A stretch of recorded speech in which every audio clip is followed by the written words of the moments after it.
আর আজকে বরিশাল থেকে সুন্দরবন বালু যাচ্ছে রিজার্ভ ট্রিপে। এই লঞ্চটি বরিশাল থেকে কোনো যাত্রী নেবে না, যেহেতু এটা আজকে বরিশাল থেকে রিজার্ভ ট্রিপে যাচ্ছে।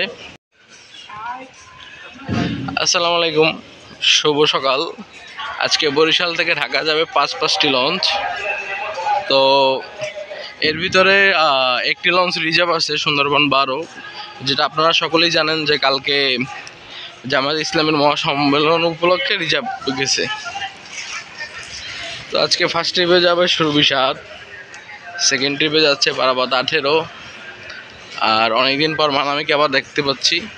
থার্ড ট্রিপে যাবে এমবি মানামি, আর ফোর্থ ট্রিপে যাবে সুন্দরবন 16। তো আজকে প্রতিটি লঞ্চের ডেক ভাড়াই হচ্ছে 300 টাকা করে, সিঙ্গেল কেবিন 1000 টাকা, ডাবল কেবিন 2000 টাকা করে। আর আপনারা যারা, যেমন আজকে মানামিতে সোফা রয়েছে, সুন্দরবন 16তে সোফা রয়েছে, সোফাতে যারা যাবেন সোফা ভাড়া 600 টাকা করে।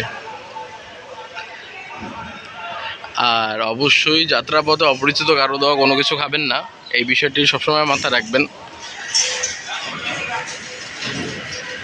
আর আজকে বরিশাল থেকে সুন্দরবন বালু যাচ্ছে রিজার্ভ ট্রিপে। এই লঞ্চটি বরিশাল থেকে কোনো যাত্রী নেবে না, যেহেতু এটা আজকে বরিশাল থেকে রিজার্ভ ট্রিপে যাচ্ছে।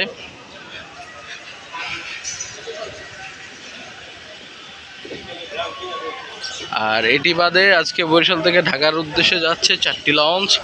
প্রথমে হচ্ছে আপনার সুরভি 7, এরপর হলো পারাবত 18, তারপর হচ্ছে এমভি মানামি, আর হচ্ছে সুন্দরবন 16। তো চেষ্টা করবেন ঝড় বৃষ্টির ভিতরে লঞ্চ যাত্রা এড়িয়ে চলতে। ঝড় বৃষ্টির ভিতরে জার্নি না করাই ভালো। অতি প্রয়োজন ছাড়া ঝড় বৃষ্টির ভিতরে জার্নি থেকে বিরত থাকুন। তো এই ছিল মোটামুটি আজকে বরিশাল ঘাটের আপডেট। আরেকবার বলে দিই, আজকে ফার্স্ট ট্রিপে সুরভি 7 ছেড়ে যাবে 9টায়, সেকেন্ড ট্রিপে পারাবত 18 ছেড়ে যাবে 9:10-এ, থার্ড ট্রিপে মানামি ছেড়ে যাবে 9:15-তে, এবং 9:20-এ ছেড়ে যাবে সুন্দরবন 16 আজকে চতুর্থ নম্বর ট্রিপে। আর সুন্দরবন 12 যাচ্ছে আজকে রিজার্ভ ট্রিপে। তো এই ছিল আজকে বরিশাল ঘাটের আপডেট। সকলে ভালো থাকবেন, সুস্থ থাকবেন। আসসালামু আলাইকুম।